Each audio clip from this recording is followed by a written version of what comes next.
अध्यक्ष महोदय, मराठा आरक्षणावर या सभागृहामध्ये एकूण 74 सदस्यांनी भाग घेतला। सगळ्यांची नावं मी घेत नाही। यामध्ये विरोधी पक्षनेते आहेत, पृथ्वीराज चव्हाण साहेब आहेत, तुमचे नाव दिले,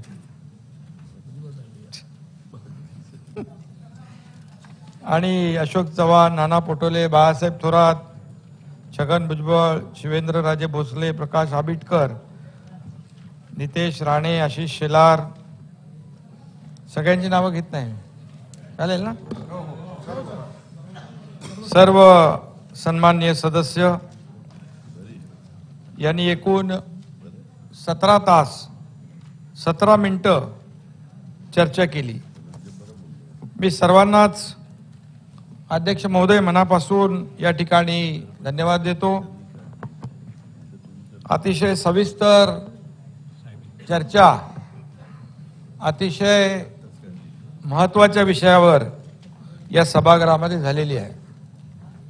सर्व पक्षाच्या सदस्यांनी यामध्ये गांभीर्याने चर्चा केली आणि खरं म्हणजे सर्वांनीच अतिशय पोटतिडकीने या सभागृहामध्ये मराठा आरक्षण या अतिशय महत्त्वाच्या विषयावर गांभीर्यपूर्वक चर्चा केलेली आहे।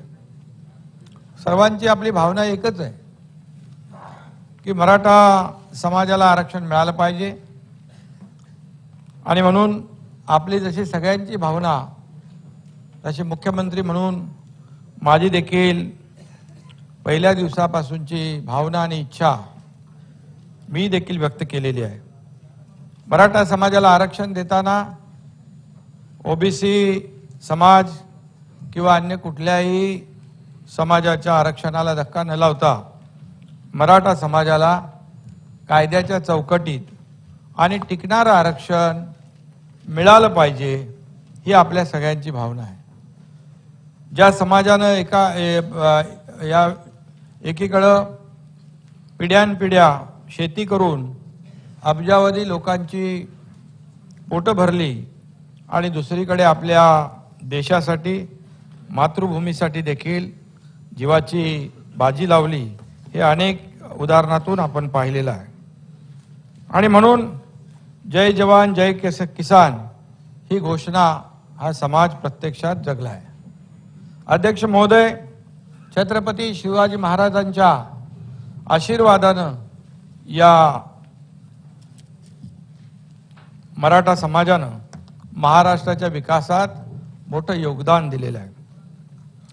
तोच मराठा समाज आज आपल्या हक्कासाठी उभा ठाकलाय, रस्त्यावर उतरलाय।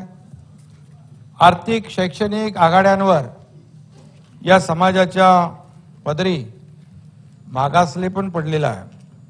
गेल्या काही वर्षात हा समाज सामाजिक दृष्ट्या सुद्धा मागे पडला आहे, आणि म्हणून अन्य मागास समाजाप्रमाणे मराठा समाजाला देखील या ठिकाणी आरक्षणाच्या माध्यमातून आपली प्रगती करायची आहे, आणि हा त्यांचा अधिकार देखील आहे। या मागणीसाठी काहींनी भावनांच्या भरात अतिशय टोकाचं पाऊल उचलून आत्महत्या देखील केलेल्या आहेत, आणि हे देखील अतिशय मन विषण्ण करणारं आहे, अतिशय वेदनादायी आहे।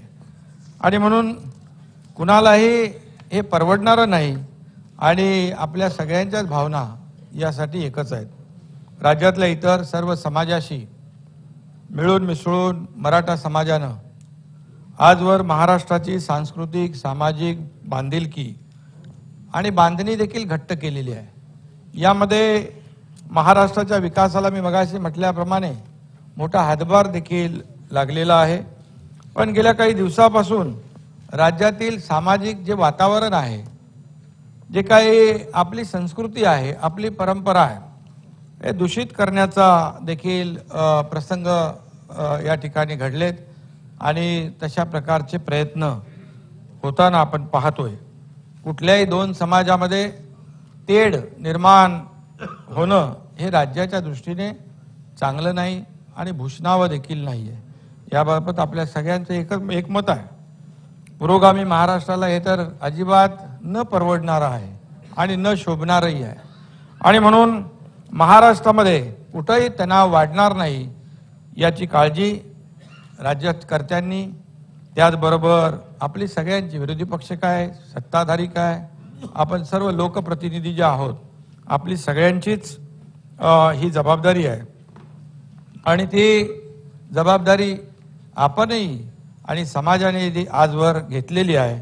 आणि म्हणूनच या ठिकाणी मराठा आरक्षणासाठी जे आंदोलन सुरू आहे त्याचा काही अपप्रवृत्तींनी फायदा घेऊ नये यासाठी सर्वांनीच दक्ष आणि सावध राहण्याची आवश्यकता आहे. आणि खरं म्हणजे ती विचार करण्याची वेळ देखील या ठिकाणी आलेली आहे. राज्यात कायदा आणि शांतता, सुव्यवस्था आणि बंधुभाव कायम राखला गेला पाहिजे, कायम राहिला पाहिजे. कोणत्याही निमित्ताने समाजामध्ये बितुष्ट येता कामा नये ही आपली सगळ्यांची भावना आहे. चर्चेतून आणि योग्य भूमिकेतून आपण मार्ग काढू शकतो, प्रश्न सोडवू शकतो, हे अनेक वेळा आपण पाहिलेलं आहे. आणि म्हणून आज देखील मी या सभागृहामध्ये आपल्या सगळ्यांना विनंती वजा आवाहन देखील करू इच्छितो की आपण सगळ्यांनीच राज्यामध्ये कायदा सुव्यवस्था, शांतता, सुव्यवस्था राखली गेली पाहिजे. ही आपण सगळ्यांनीच मिळून जबाबदारी घेतली पाहिजे. सरकार म्हणून या ठिकाणी आम्ही अतिशय या प्रश्नाकडे संवेदनशीलतेने पाहतोय आणि त्याची उदाहरणं देखील आपल्या डोळ्यासमोर सगळ्यांच्या समोर आहेत. मी राज्याचा मुख्यमंत्री म्हणून राज्यातील सर्व समाज बांधव जे आहेत, सर्व जातीपाती जे आहेत, त्या माझ्यासाठी एक समानच आहेत. आमच्या सरकारसाठी देखील सर्वजण, सर्व जातीपाती, सर्व धर्मीय हे समान आहेत आणि त्यामध्ये कुठलाही आमच्या मनामध्ये भेदभाव कुणाच्याबद्दल नाही आहे.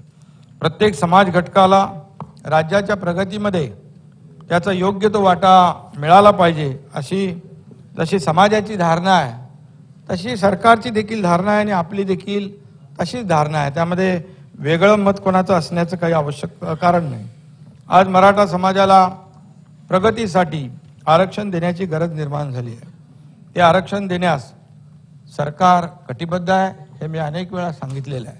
आणि सरकार सर्व पातळींवर हा जो काही लढा देतोय हे देखील आपल्याला सगळ्यांनाच माहीत आहे. आणि आम्ही देखील अनेक सदस्य या सभागृहातले शेतकऱ्याची मुलं आहोत, कष्टकरी आहोत, काही गरीब कुटुंबातून, सर्वसाधारण कुटुंबातून आपण आलेलो आहोत. त्यामुळे या बहुसंख्य जो काही मराठा समाज आज शेतकरी म्हणून राबतोय, शेतकरी म्हणून जीवन जगतोय, त्यामुळे शेतकऱ्यांच्या प्रश्नाची देखील आपल्या सगळ्यांना जाण आहे. आणि म्हणून काल देखील आपण त्या विषयावर चर्चा केली. आपणही चर्चेमध्ये सहभाग घेतला आणि या शेतकऱ्यांना देखील जे काही त्यांना संकटकाळी आपण त्यांच्या मागं उभं राहिलं पाहिजे ते सरकारने देखील कर्तव्य बजावलेलं आहे. आणि म्हणून मराठा समाजाला आरक्षण मिळू शकतं त्यासाठी अतिशय प्रामाणिकपणे कायदेशीर पद्धतीने काम करावं लागेल. ते आम्ही या ठिकाणी सरकार म्हणून करतोय. आणि मी आपल्याला एवढंच सांगतो, अध्यक्ष महोदय, मी मुख्यमंत्री झाल्यानंतर, सरकार स्थापन झाल्यानंतर जेव्हा हा प्रश्न पेटला, काही ठिकाणी आंदोलनं सुरू झाली, काही ठिकाणी उपोषणं सुरू झाली, त्यावेळेस आम्ही सर्वपक्षीय बैठक देखील बोलवली. या बैठकीनंतर ज्यांनी उपोषण केलं होतं जरांगे पाटील, त्यांचं उपोषण देखील सोडवण्यासाठी मी स्वतः त्या ठिकाणी आमचे सहकारी मंत्री आम्ही गेलो होतो. आणि त्यानंतर आपण पाहिलं की जी मागणी होती कुणबी प्रमाणपत्र, ज्या नोंदी आहेत कुणबी नोंदी, त्या कुणबी नोंदी जो आपला GR आहे, आपला कायदा आहे, आपला नियम आहे, आणि ज्यांचे पुरावे मिळाले त्यांना जुन्या नोंदी ज्या आहेत त्या मिळाल्या, त्याला कुणाचाही विरोध असण्याचं काम नाही, विरोधही नाही आहे. कारण हा कायदा, हा नियम हा पूर्वीपासून आहे आणि 1967 पूर्वीच्या ज्या नोंदी आहेत त्या नोंदी सापडत असतील तर त्यांना त्याचा फायदा मिळाला पाहिजे. आणि म्हणून सभागृहात देखील सर्व सदस्यांनी तशीच एक समान भूमिका घेतली आणि मांडली देखील. आणि कुणबी दाखले देण्याबाबतचा जो काही GR जुना आहे, परंतु काही ठिकाणी ते दाखले दिले जात होते, काही ठिकाणी दाखले मिळत नव्हते आणि मग ते दाखले मिळावे म्हणून ती प्रक्रिया देखील आपण सुरू केली. आणि त्या बाबतीमध्ये काही मतमतांतरे असू शकतात, परंतु मी या ठिकाणी पुन्हा एकदा सांगू इच्छितो की OBC किंवा अन्य कुणाच्याही आम्ही वारंवार सांगतो की इतर कुणाचं काढून एका दुसऱ्या समाजाला द्यायचं अशी भावना, भूमिका सरकारची बिलकुल नाही, विजयराव. आणि म्हणून मगाशी म्हटलं आपण नव्हता, OBC किंवा अन्य कुणाच्याही आरक्षणाला धक्का न लावता मराठा समाजाला आरक्षण मिळवून देण्याचा सरकारचा शब्द आहे, आमचा शब्द आहे, तो आम्ही पूर्ण करणार. मराठा समाजाची मागणी का आताच पुढे आलेली नाही, ही पूर्वीपासूनची मागणी आहे आणि ती आताच उचलून धरली असाही विषय नाही. 1902 साली छत्रपती शाहू महाराजांनी आरक्षणाची तरतूद केली आणि त्यात मराठा समाजाचाही अंतर्भाव केलेला होता. त्यानंतर 80च्या दशकापासून मराठा बांधव आपल्या हक्कासाठी, आरक्षणासाठी झगडतोय, लढतोय. स्वर्गीय अण्णासाहेब पाटील यांनी मराठा समाजाला आरक्षण मिळावं यासाठी त्या काळात आंदोलन केलं आणि त्यांनी आपल्या प्राणांची आहुती देखील दिली, हे देखील आपल्याला माहीत आहे. आणि म्हणून त्यानंतर आलेल्या सरकारने मराठा समाजासाठी, आरक्षणासाठी काय केलं असा प्रश्न विचारून मी आता काही वाद निर्माण करू इच्छित नाही, किंबहुना त्याच्यामध्ये जाऊ इच्छित नाही. परंतु आज मी एवढंच सांगू इच्छितो की अण्णासाहेबांचं जे बलिदान आहे ते बलिदान जे आहे मराठा समाजासाठी व्यर्थ जाणार नाही, हा देखील या ठिकाणी आमचा शब्द आहे. आपलं मागासपण सिद्ध करण्यासाठी या समाजाला आज मोठा लढा द्यावा लागतोय, आंदोलनं करावी लागतात, उपोषणं करावी लागतात आणि आपण ते पाहतोय.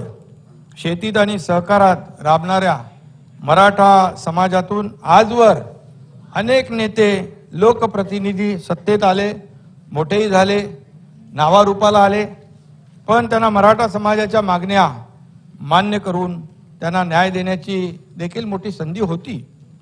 पण दुर्दैवाने या नेत्यांना आपल्या समाजाचं मत कळलं, परंतु मन कळलं नाही का माहीत नाही, परंतु समाजाच्या भावना मराठा नेतृत्वाला कळल्या असत्या तर समाजाला यापूर्वीच न्याय मिळाला असता, एवढंच मी या ठिकाणी सांगू इच्छितो. मंडल आयोगाच्या अहवालानंतर देखील मराठा समाजाला आरक्षण मिळवून देण्याची सुवर्ण संधी होती, पण ते आता गेले. तो विषय इतिहास जमा झाला, त्याच्यामध्ये मी जाऊ इच्छित नाही. आणि म्हणून राजकारणातली काही लोक, काही नेते, काही लोकप्रतिनिधी म्हणजे मराठा समाज, संपूर्ण मराठा समाज होत नाही. आणि म्हणून बहुसंख्य मराठा समाज आजही अत्यंत हलाखीच्या परिस्थितीमध्ये जगतोय. आर्थिक, शैक्षणिक आणि सामाजिक दृष्ट्या तो मागासलेला आहे. मराठा आरक्षणावरून एक मराठा लाख मराठाची हाक देत 56 क्रांती मोर्चे या राज्याने पाहिलेले आहेत आणि अतिशय शांततेने हे मोर्चे त्यावेळेस निघाले. त्यावेळेस देवेंद्रजी मुख्यमंत्री होते आणि सगळं अतिशय शांततापूर्ण, जबाबदारीने आणि शिस्तबद्ध पद्धतीने सुरू होतं. मात्र त्या शांततेमध्ये देखील एक आक्रोश होता, एक तळमळ होती आणि एक दाहकता देखील होती. हे आपणही पाहिलेलं आहे, मला ते सांगण्याची आवश्यकता नाही. तेव्हा खरं म्हणजे आज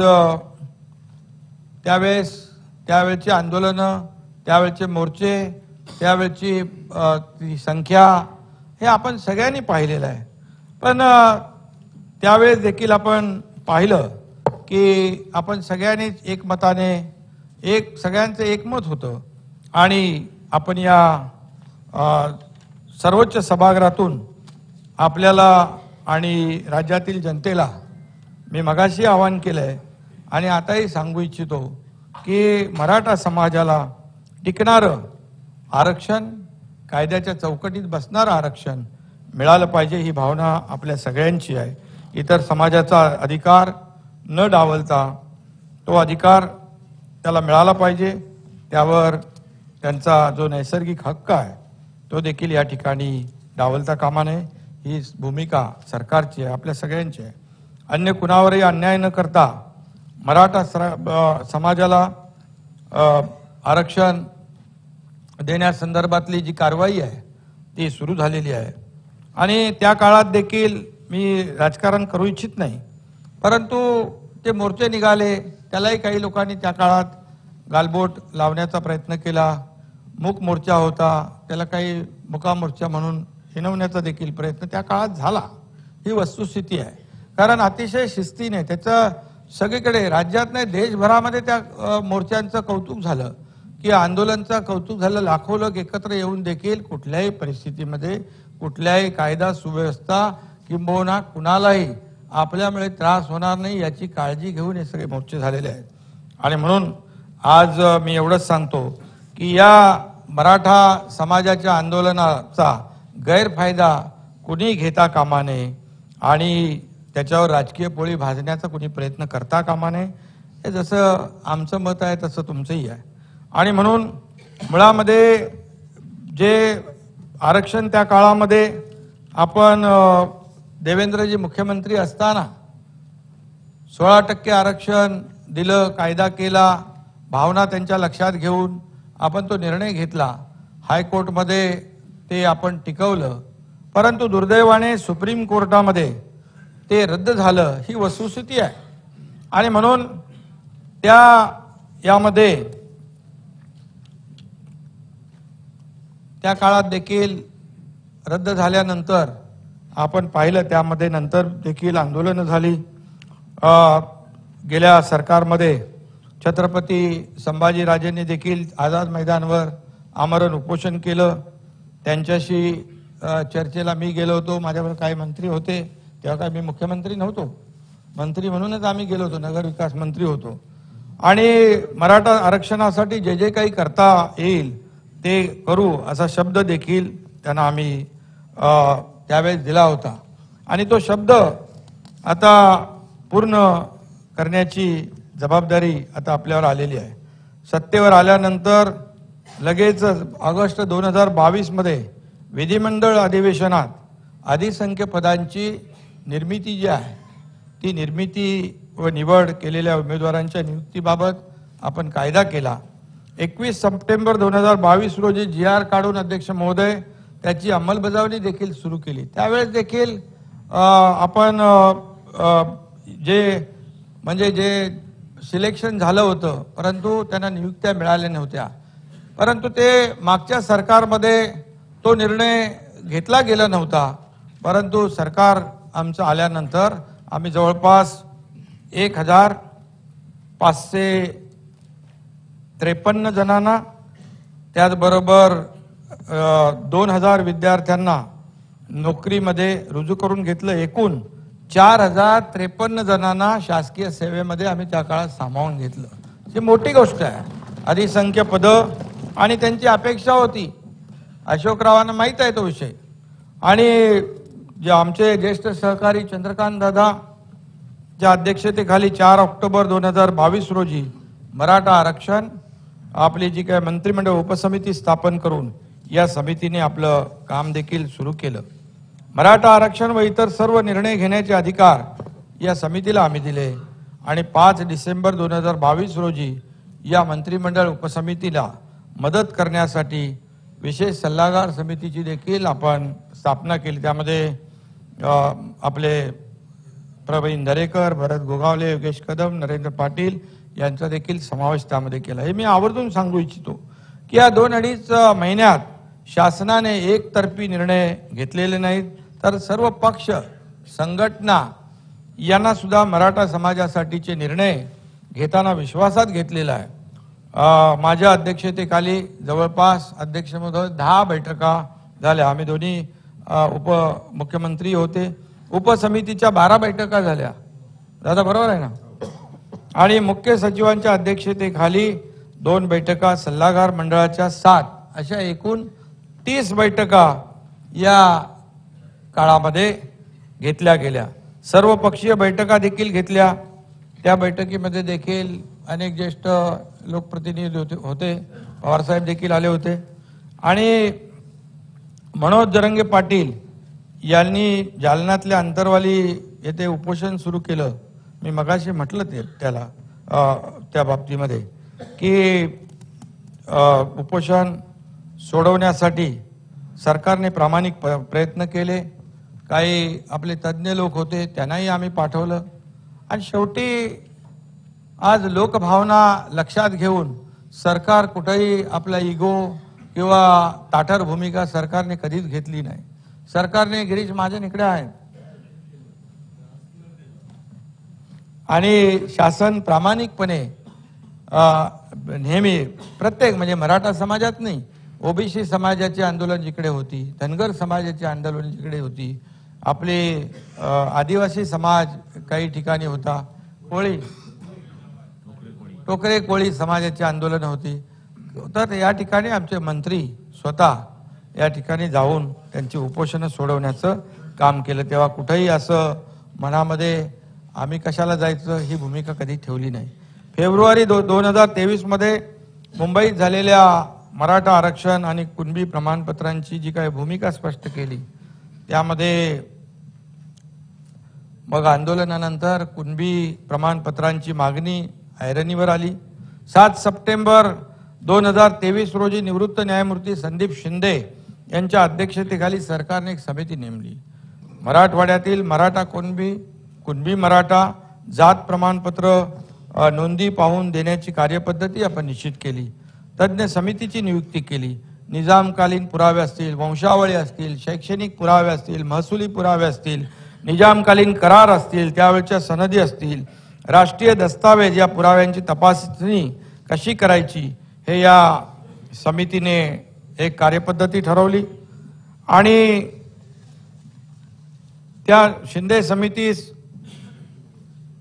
सादर करण्यात आलेले जे आपलं 12 विभागांचे पुरावे 1967 चा जो कायदा 2004 चा कायदा, त्यामध्ये कुठल्याही मूळ धोरणात मूळ कायद्यामध्ये बदल न करता, GR मध्ये काही बदल न करता त्यामध्ये ग्राह्य असे दस्तावेज तपासण्याची सुरुवात झाली।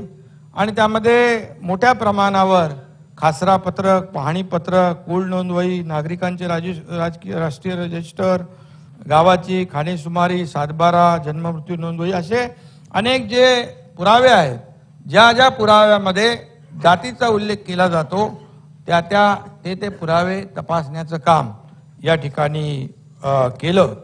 आणि यामध्ये सर्वात म्हणजे तपासणी झाल्यानंतर जे 1967 पूर्वीचे ज्या नोंदी आहेत त्या तपासण्याचं काम केलं।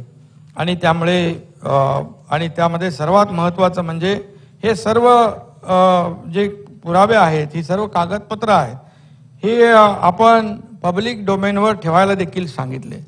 आणि त्याचबरोबर अध्यक्ष महोदय, जातीचे प्रमाणपत्र देण्यासाठीचा कायदा शासनाने 2000 मध्ये केला आहे। त्या कायद्याच्या अंतर्गत जी व्यक्ती जात प्रमाणपत्रासाठी अर्ज करेल ती व्यक्ती त्या जातीचा आहे हे सिद्ध करण्याची जबाबदारी त्या अर्जदाराची आहे कलम 8 प्रमाणे। एखाद्या व्यक्तीने खोट्या कागदपत्रांच्या आधारे जात प्रमाणपत्र प्राप्त केल्यास आणि तसे सिद्ध झाल्यास त्या व्यक्तीचे ते प्रमाणपत्र रद्द केले जातं आणि त्याने घेतलेले सर्व लाभ काढून घेण्यात येतात कलम 10 प्रमाणे। ज्या व्यक्तीने बोगस प्रमाणपत्र घेतल्याचे सिद्ध झाल्यास त्याच्यावर फौजदारी कारवाई केली जाते। यासाठी 6 महिने ते 2 वर्ष सश्रम कारावास अथवा दंडाची देखील तरतूद त्यामध्ये कलम 11 प्रमाणे केलेली आहे। या कायद्याअंतर्गत केलेला अपराध हा दखलपात्र व अजामीन पात्र देखील आहे। त्यामुळे ज्या सक्षम प्राधिकाऱ्याने हेतू पुरस्पर जातीचे खोटे प्रमाणपत्र दिल्यास त्यालाही 6 महिने ते 2 वर्ष सश्रम कारावास अथवा त्याला दंडाची शिक्षा होऊ शकते कलम 13 प्रमाणे। त्यामुळे कुणबी लिहिलं आणि प्रमाणपत्र दिलं एवढं तसं सोपं नाही, हे मी आपल्याला सभागृहाला मुद्दाम सांगू इच्छितो। त्यामुळे कोणीही भीती बाळगण्याची आवश्यकता नाही, मनामध्ये संभ्रम ठेवण्याची आवश्यकता नाही, मनामध्ये शंका ठेवण्याची आवश्यकता नाही। सर्व कायदेशीर प्रक्रियेनुसार कागदपत्रांची सखोल तपासणी करून कुणबी नोंदी आढळतात त्याला कुणबी प्रमाणपत्र दिलं जाईल, हे मी या ठिकाणी अतिशय खात्रीपूर्वक या ठिकाणी सांगू इच्छितो। अतिशय काटेकोरपणे या ठिकाणी याचं पालन केलं जात आहे, तशा प्रकारच्या सूचना सगळ्यांना दिलेल्या आहेत। हा दाखला चुकीचा दिल्यावर देणाऱ्यावर आणि घेणाऱ्यावर काय कारवाई होते ते आपण मी वरती सांगितलंय, आणि जो पात्र आहे त्याला दाखला सुलभपणे मिळाला पाहिजे अशी भूमिका सरकारची आहे। जो हकदार आहे अशा प्रकारचे निर्देश आपण त्यांना दिलेले आहे। समितीची व्याप्ती जी आहे ती आपण मराठवाड्याबरोबर इतरही जिल्ह्यामध्ये वाढवली होती। पुराव्यांच्या तपासण्या सुरू झाल्या। काही पुरावे अध्यक्ष महोदय मोडी लिपी उर्दूमध्ये, काही फारसी लिपीमध्ये अशा प्रकारचे पुरावे सापडले। काही जीर्ण झालेले पुरावे सापडले, त्यानंतर त्याचं भाषांतर देखील करण्याची सुरुवात झाली। या सगळ्या कालावधीमध्ये मी स्वतः आणि आमचे दोन्ही उपमुख्यमंत्री देखील वारंवार विभागीय आयुक्त असतील, जिल्हाधिकारी असतील यांच्याशी सातत्याने संपर्कात होते। त्यांना सूचना आम्ही दिल्या होत्या आणि त्यामुळे समितीच्या समन्वयासाठी राज्यभरामध्ये 1858 कक्ष देखील स्थापन केले होते। आणि न्यायमूर्ती शिंदे समितीचा पहिला अहवाल अध्यक्ष महोदय 31 ऑक्टोबरला राज्य मंत्रिमंडळाने स्वीकारला। दुसरा अहवाल समितीने काल आम्हाला सादर केलेला आहे। हा जवळपास 407 पानांचा अहवाल आहे। हा अहवाल विधी व न्याय विभागाला छाननी आणि विश्लेषणासाठी त्याचं स्क्रुटिनी करायला, ॲनालिसिस करायला पाठवत आहोत आणि त्यानंतर त्यांच्या अभिप्रायानंतर मंत्रिमंडळासमोर तो ठेवण्यात येईल। आणि त्यामुळे मराठवाड्यातील निजामकालीन नोंदी ज्या आहेत या काही सध्याच्या तेलंगणा सरकारकडे डिजिटल स्वरूपात देखील उपलब्ध आहेत, त्या देखील तपासल्या जातील। आता इथं विरोधी पक्ष नेते आहेत, अशोकराव आहेत, बाळासाहेब आहेत, आता विजयराव आहेत, तिकडे आपलं सरकार आहे, आपल्याला त्यांची मदत होईल आणि जे काही गोष्टी आपल्याला आहेत त्याला देखील सहकार्य मिळेल। आपण देखील तेलंगणा सरकारला पत्र लिहिलं आहे।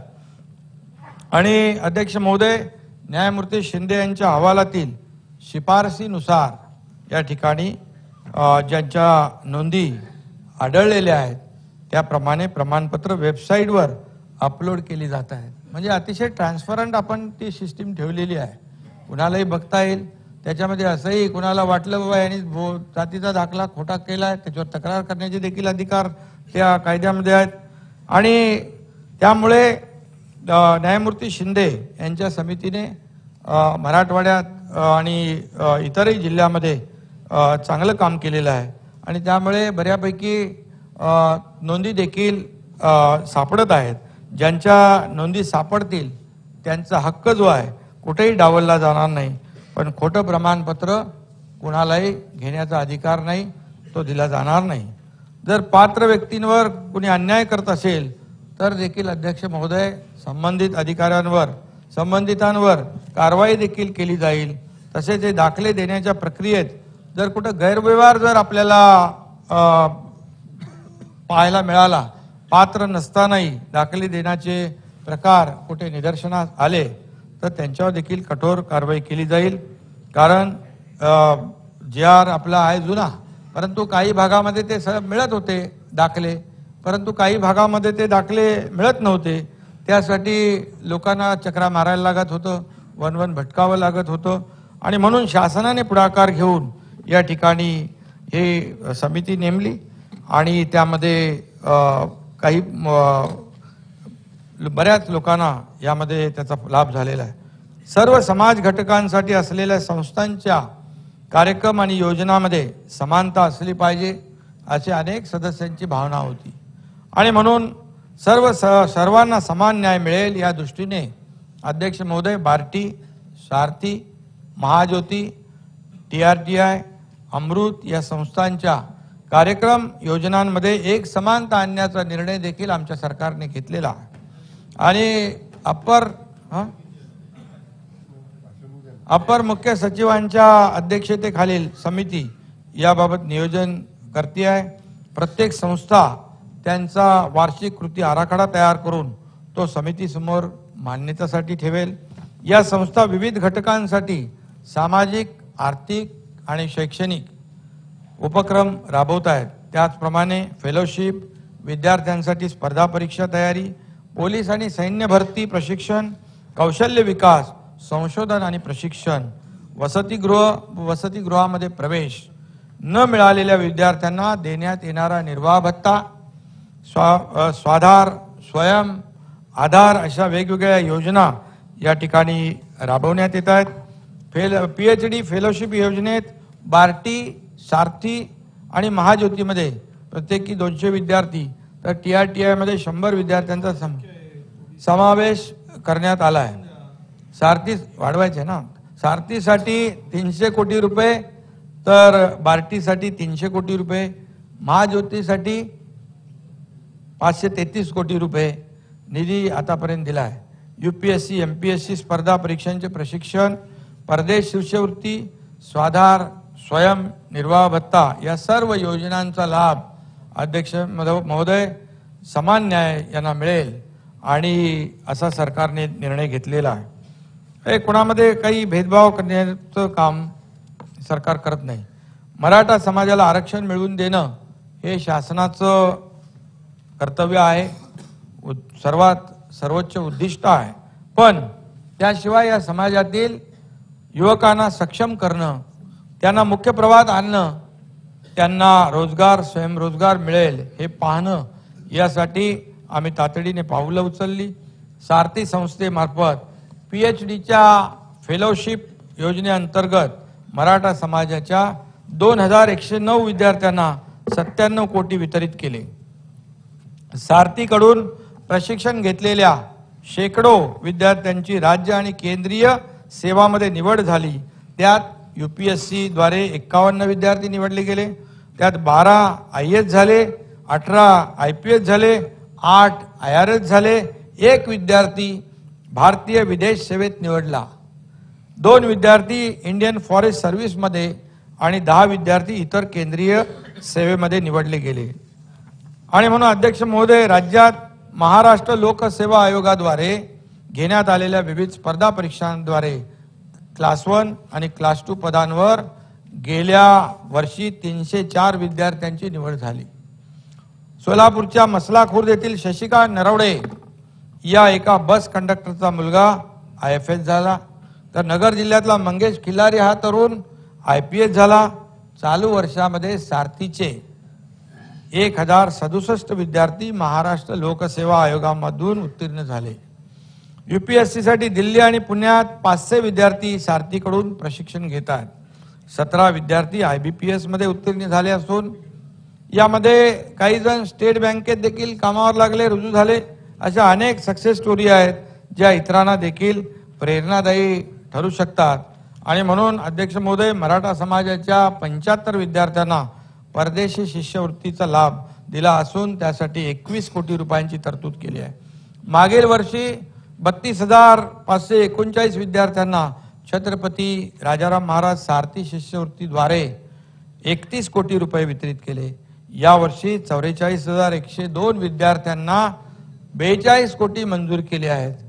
आणि म्हणून सारथी मार्फत 35,726 विद्यार्थ्यांना रोजगार आणि स्वयंरोजगारासाठी कौशल्य विकासाचं प्रशिक्षण देण्यात आलेलं आहे। शेतकरी भावात काय काय आपण केलंय मराठा समाजाच्या विद्यार्थ्यांसाठी सारथी मार्फत सुरू केलेलं आहे। सारथी संस्थेचं पुणे येथील मुख्यालय इमारत आणि 6 विभागीय कार्यालय आणि लातूर व कोल्हापूर येथील उपकेंद्र आणि 500 मुलं आणि 500 मुलींच्या वसतिगृह अभ्यासिकेसाठी विनामूल्य जमीन उपलब्ध करून दिली। तसेच बांधकामासाठी देखील या सर्व कामासाठी 1024 कोटी मंजूर केले आहेत। अध्यक्ष महोदय, साथीला 300 कोटी रुपयांचा निधी मंजूर केला आहे। डॉक्टर पंजाबराव देशमुख वसतिगृह योजनेअंतर्गत 3,79,373 विद्यार्थ्यांना निर्वाह भत्ता रुपये 1293 कोटी वितरित केला आहे।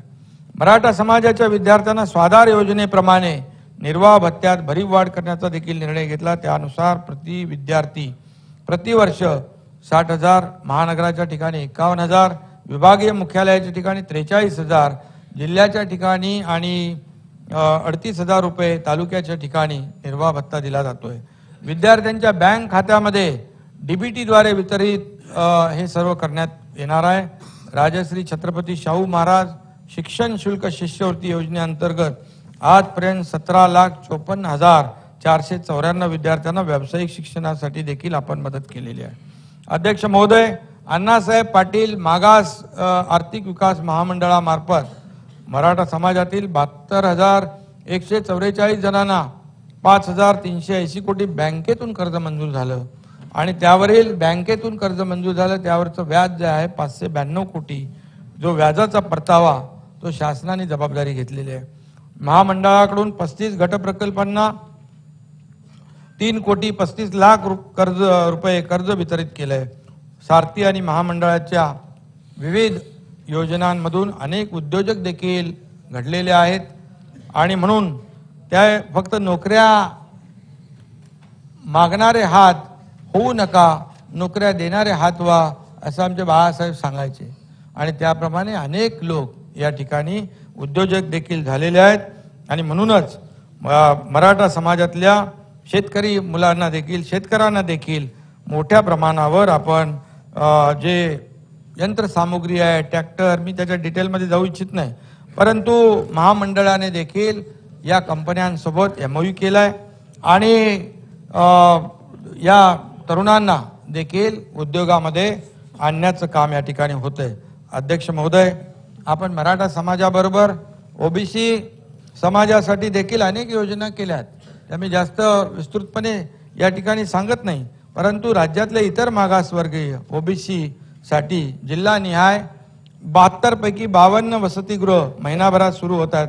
भुजबळ साहेब त्या बैठकीमध्ये होते परवा आणि प्रति जिल्हा 100 मुली व 100 मुलं असे 7,200 10वी नंतर शिक्षण घेणाऱ्या विद्यार्थ्यांना याचा अध्यक्ष महोदय लाभ होणार आहे। राज्यातील OBC प्रवर्गासाठी मोदी आवास योजना, हे काय तेच तुम्हाला सांगतो ना, समानता आवास योजना घरकुल, हे बघा 10 लाख घरं 3 वर्षामध्ये बांधण्याचा निर्णय आपल्या सरकारने घेतलाय OBC प्रवर्गासाठी। राज्यातील उच्च शिक्षण घेणाऱ्या OBC विजयंती आणि SBC विद्यार्थ्यांसाठी ज्ञानज्योती सावित्रीबाई फुले आधार योजना आपण सुरू करण्यात आलेली आहे। योजनेअंतर्गत विद्यार्थ्यांना निवास, भोजन व निर्वाह भत्ता म्हणून वर्षाला विजयराव 38 ते 60,000 रुपयापर्यंत अर्थसहाय्य दिलं जातं। वसतिगृहामध्ये प्रवेश न मिळणाऱ्या विद्यार्थ्यांसाठी योजना आहे आणि प्रत्येक जिल्ह्यात 600 प्रमाणे 21,600 विद्यार्थ्यांसाठी योजना राबवण्यात येते आहे। त्यासाठी लागणाऱ्या 100 कोटी रुपयांच्या खर्चास देखील शासनाने मान्यता दिली आहे। मुंबई, नवी मुंबई, ठाणे, पुणे, पिंपरी चिंचवड या महानगरात उच्च शिक्षण घेणाऱ्या विद्यार्थ्यांना निवास व भोजन निर्वाह भत्ता म्हणून वर्षाला विजयराव 60,000 रुपये देण्यात येत आहेत।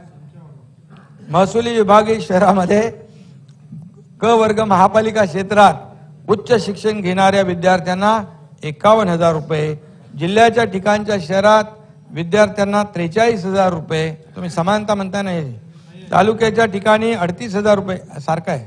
OBC प्रवर्गातील वसतिगृहात प्रवेश न मिळालेल्या विद्यार्थ्यांना भोजन, निवास व इतर शैक्षणिक सुविधा स्वतः उपलब्ध करून घेण्यासाठी नवीन आधार योजना तयार करण्यात येते आहे।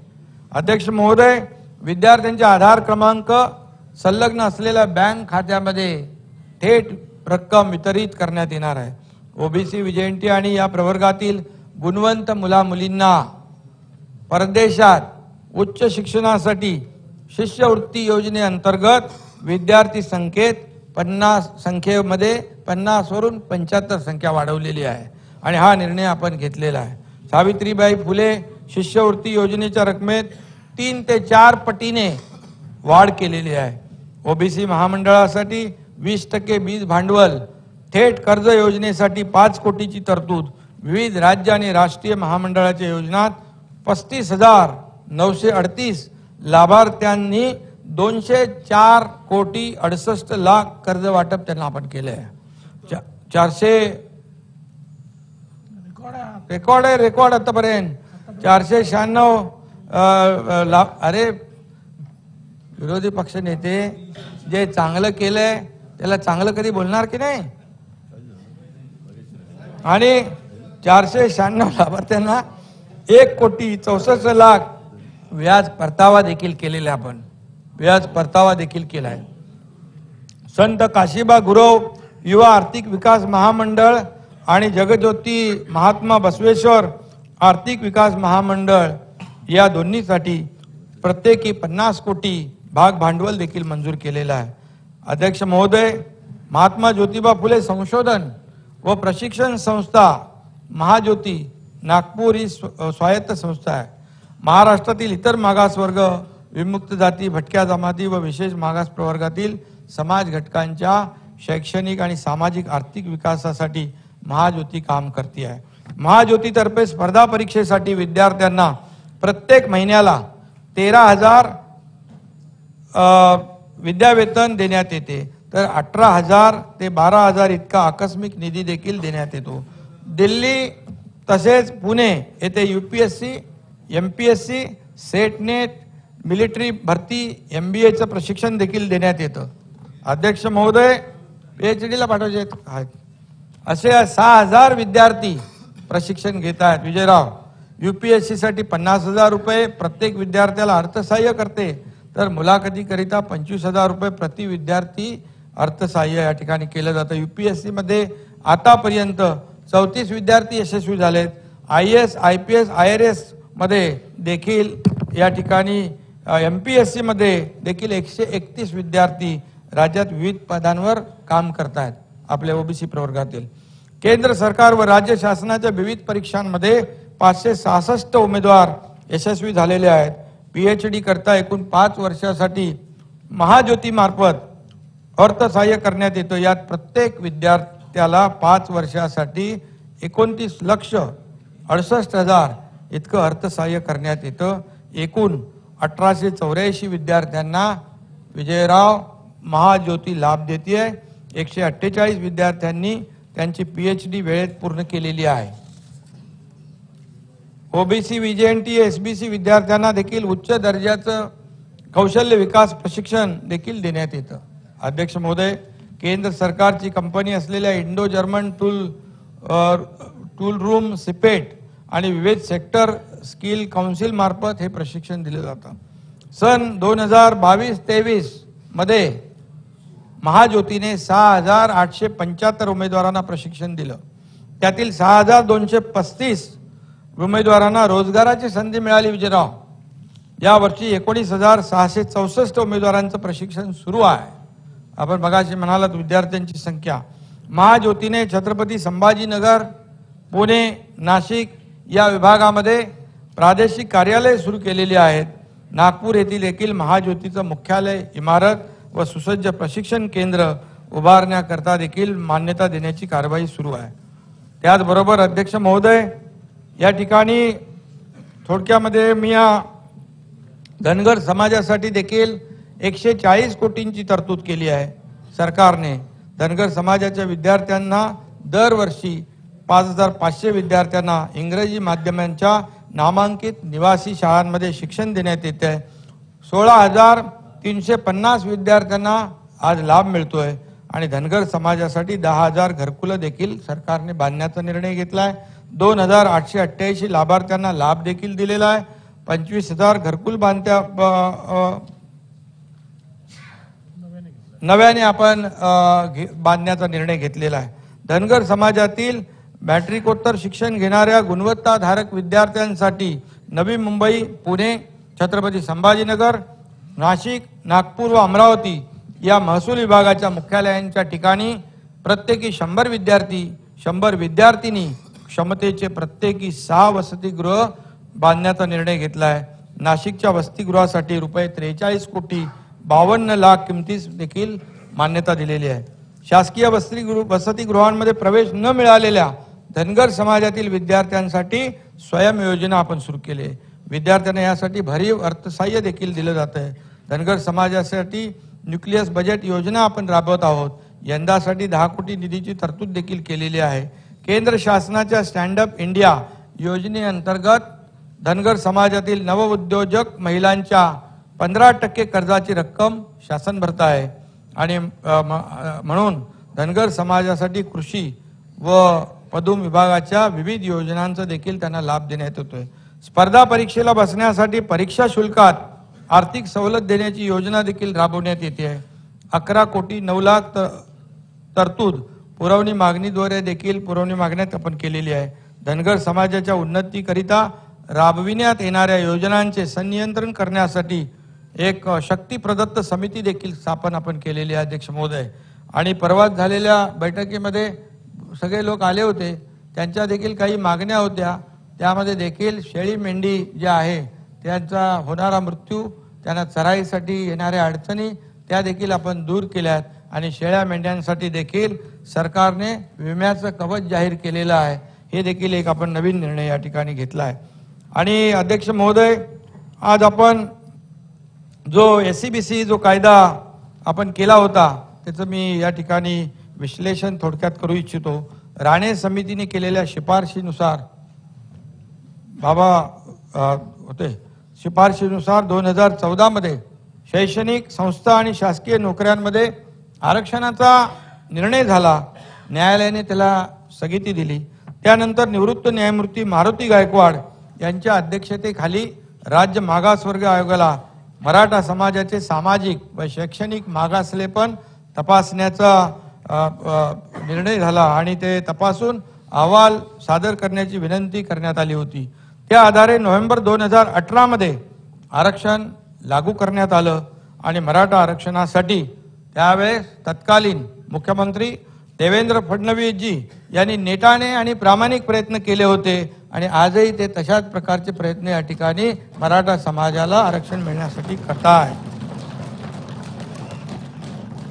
2018 मध्ये न्यायमूर्ती MG गायकवाड कमिशनच्या शिफारशी विधिमंडळात सर्व पक्षीयांनी त्या एकमताने स्वीकारून त्यावर सर्वानुमते SCBC कायदा करून मराठा समाजास घटनेच्या 15(4) व 16(4) अन्वये आरक्षण आपण दिलं। हे आरक्षण सन 2018 ते 9 सप्टेंबर 2020 पर्यंत अस्तित्वात होतं।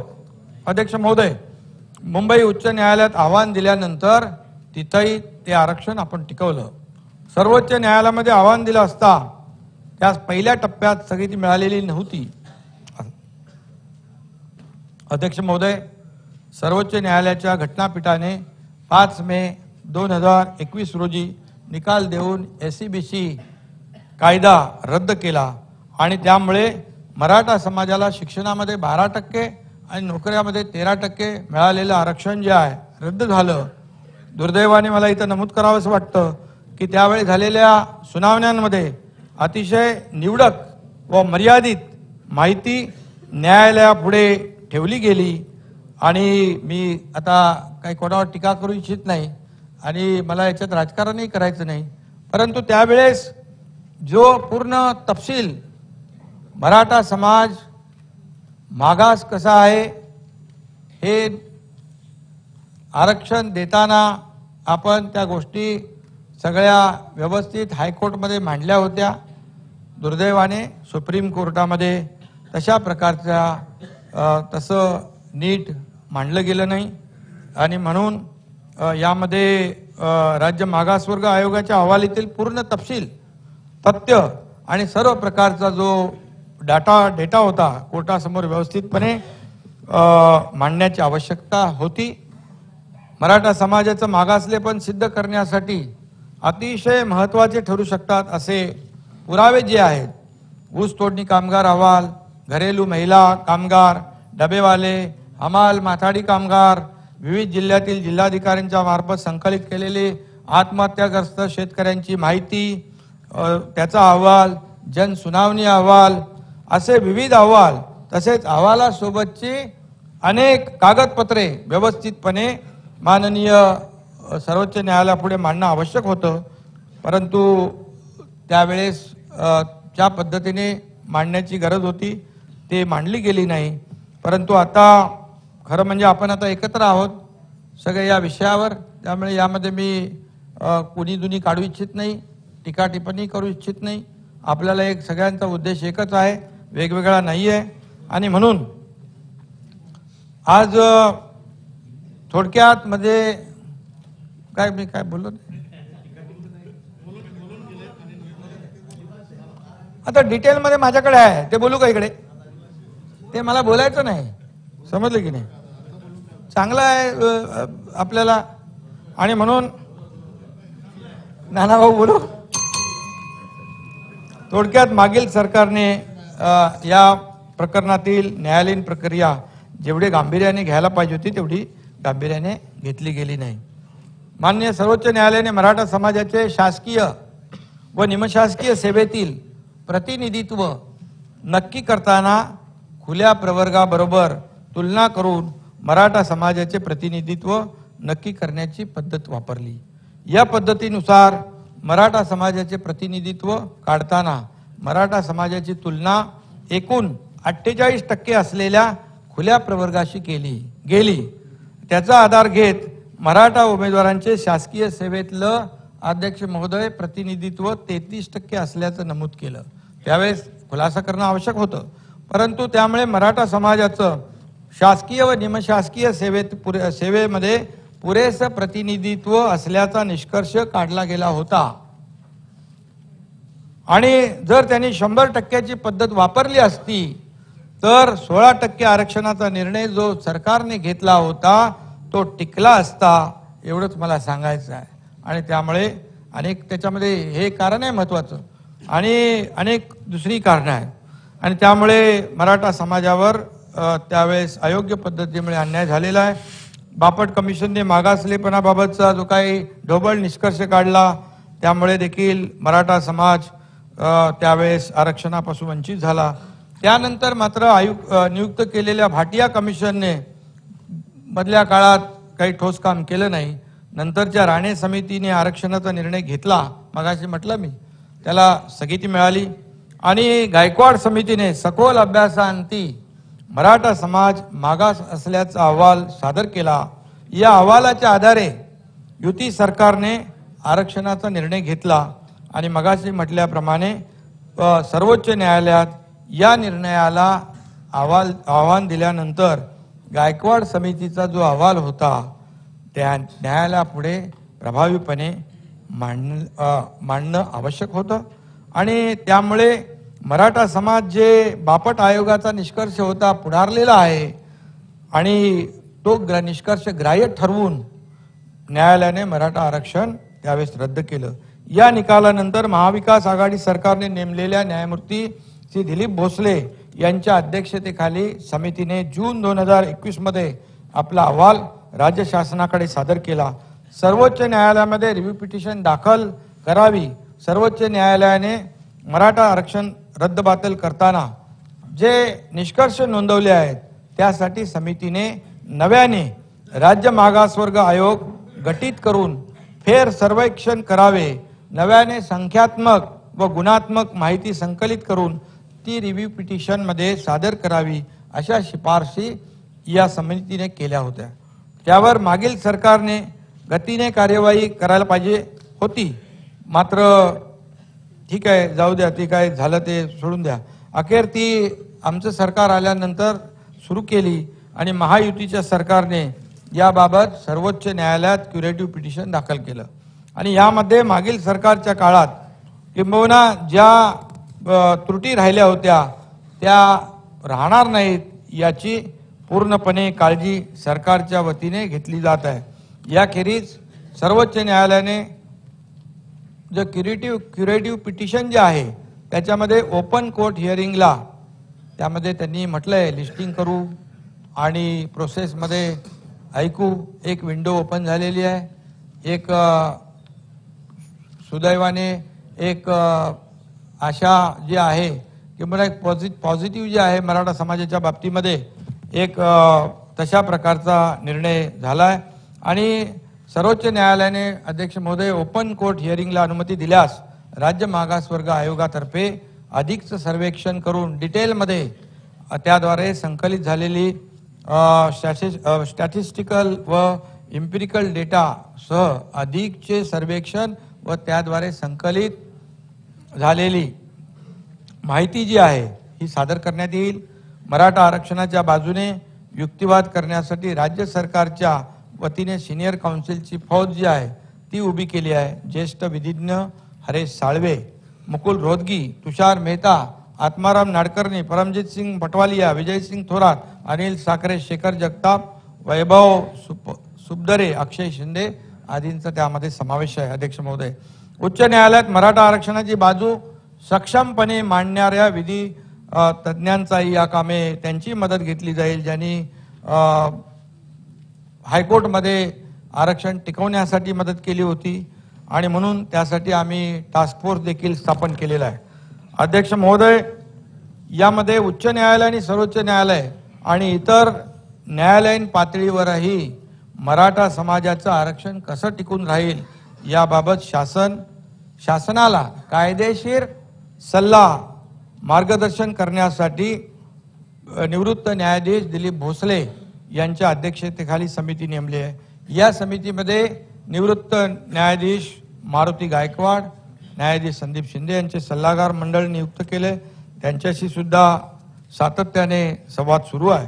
अध्यक्ष महोदय, राज्य मागासवर्ग आयोगाला नव्याने एम्पिरिकल डेटा गोळा करण्याचे निर्देश देण्यात आलेले आहेत. आम्ही आयोगाचं पुनर्गठन केलेलं आहे. सर्वेक्षणासाठी राज्य मागासवर्ग आयोगासाठी 360 कोटी रुपयांचा 360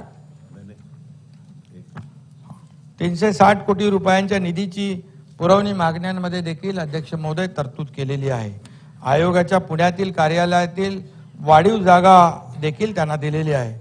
आयोगाच्या सर्वेक्षणाच्या आधारावरच मराठा समाजाचे मागासलेपण सिद्ध होणार आहे. त्यामुळे काळजीपूर्वक आणि पुरेशा मनुष्यबळानिशी पूर्ण यंत्रणा, पूर्ण त्यांना मशिनरी या ठिकाणी युद्ध पातळीवर दिलेली आहे आणि युद्ध पातळीवर हे काम सुरू झालेलं आहे. मराठा आरक्षणासाठी दावा करताना येत असलेल्या त्रुटी दूर करण्याचं काम हा आयोग करणार आहे. अनेक संस्था हे काम करत असून त्यांना सर्व प्रकारचं सहाय्य करण्यासाठीचे आदेश सरकारी यंत्रणेला देण्यात आलेले आहेत. सुप्रीम कोर्टाने आरक्षणाच्या संदर्भात सभागृहाची वेळ सायंकाळी 8:30 पर्यंत वाढवण्यात येत आहे. कामकाज पूर्ण संपायला 2 दिवस जातील. तो झाला विषय. अनेक संस्था हे काम करत असून त्यांना संपलं आता सर्व प्रकारचे सहाय्य करण्यासाठीचे आदेश सरकारी यंत्रणेला देण्यात आलेले आहेत. सुप्रीम कोर्टाने आरक्षणाच्या संदर्भातल्या वेगवेगळ्या याचिकांमध्ये काही महत्त्वपूर्ण ऑब्झर्वेशन नोंदवलेली आहेत. एखाद्या समाजाला जर आरक्षण लागू नसेल परंतु त्या समाजाला जर मागासलेपण आले तर त्याला आरक्षणाचा फायदा देण्याचा, लाभ देण्याचा अधिकार राज्य सरकारला आहे. अपवादात्मक एक्सेप्शनल आणि एक्स्ट्राऑर्डिनरी सर्कमस्टन्समध्ये अशा प्रकारच्या या परिस्थितीमध्ये हा निर्णय घेण्याचा अधिकार सरकारला आहे असं त्यात स्पष्ट करण्यात आलेलं आहे. आणि म्हणून आम्ही मराठा समाजातील बांधवांना आश्वस्त करतो की समाजाला टाकणारं आरक्षण देण्यासाठी सरकार आमचं कटिबद्ध आहे. आणि म्हणून मराठा समाज सामाजिक व शैक्षणिक दृष्ट्या मागासलेला आहे. असाधारण व अपवादात्मक परिस्थिती मराठा समाजाबाबत असल्याचे आपणास दिसून येते.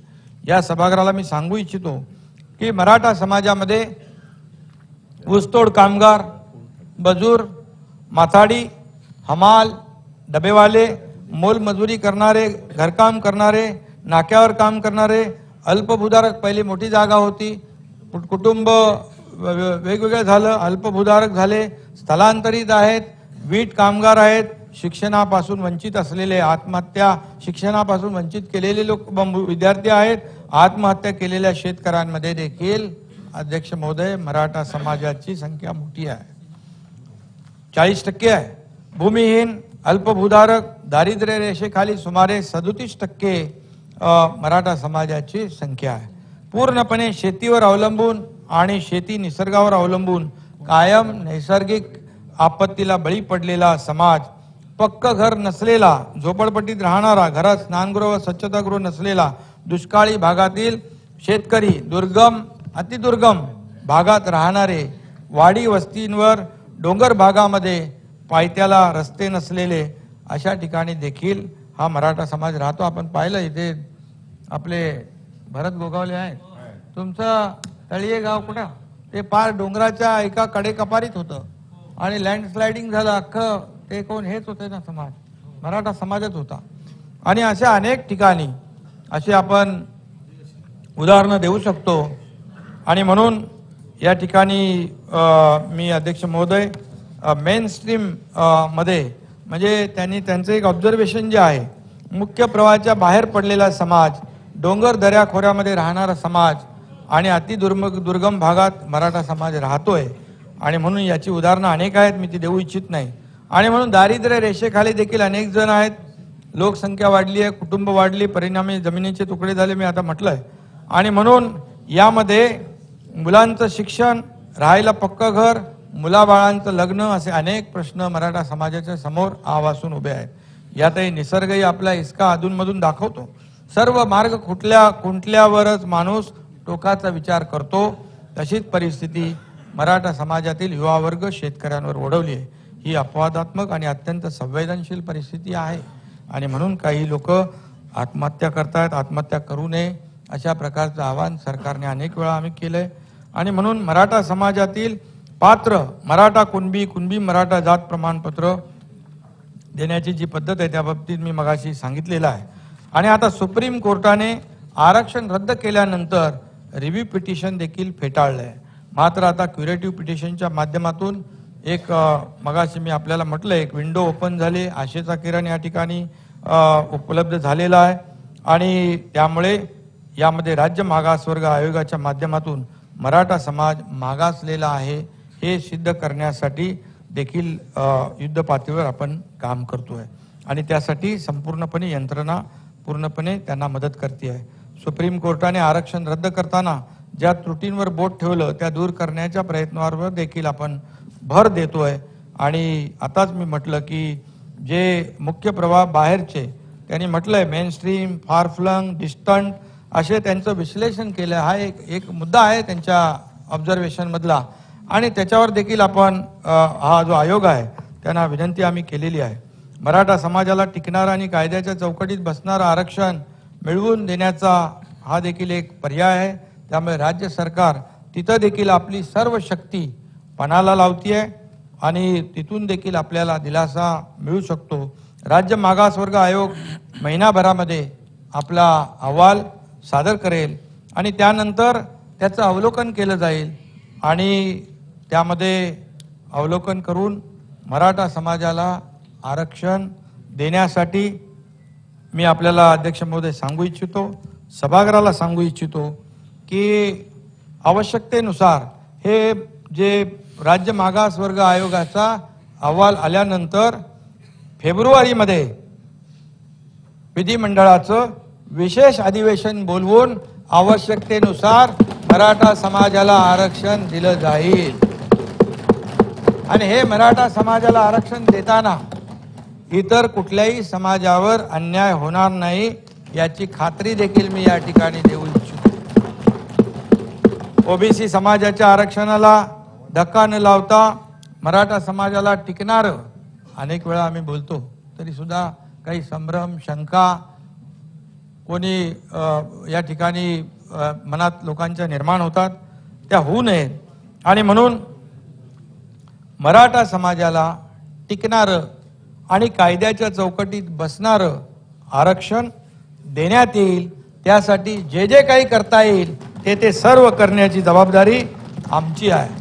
आणि मराठा समाजाला आरक्षण देण्याबाबत अशोकराव, मी काही लोक म्हणाले इकडे की छत्रपती शिवाजी महाराजांची शपथ घेतली. हो, मी छत्रपती शिवाजी महाराजांची शपथ घेतली, कारण छत्रपती शिवाजी महाराज हे आपल्यासाठी आराध्य दैवत आहे, ते आपले आदर्श आहेत आणि त्यांची शपथ घेतलेली आहे मी. आणि ही शपथ इतर जो आता मराठा समाजावर जी वेळ आली आहे, प्रसंग आलाय, ती समजा ओबीसीवर आली असती, इतर समाजावर आली असती, तरी सुद्धा मी छत्रपती शिवाजी महाराजांची शपथ त्यांच्यासाठी घेतली असती. पण आपल्याला माहित आहे जो समाज अडचणीत आहे त्याच्या मागे सरकार उभं आहे. आणि आपल्याला माहित आहे छत्रपती, मी जेव्हा शपथ घेतो, जेव्हा मी एक संकल्प करतो, तेव्हा तो पूर्ण करतो. हे 1.5 वर्षापूर्वी महाराष्ट्राने पाहिलेलं आहे. आणि म्हणून सरकार पूर्ण सकारात्मक आहे, पूर्णपणे हा ते सगळं करावं लागतं ना ते. तर नाना भाऊ, सगळं करायला धाडस लागतं. घाबरून घाबरून काम करता येत नाही. अरे डू ऑर डाय. त्यामुळे हे जे लोकांच्या मनात होतं, या राज्यातल्या जनतेच्या मनामध्ये होतं, आमच्या बाळासाहेबांना अभिप्रेत होतं, ते एकनाथ शिंदेने केलं. आणि 1.5 वर्षात या सरकारने केलेली कामगिरी तुमच्या समोर आहे. ठीक आहे, ते आले ना, तो सोबत आहेत ना आमच्या.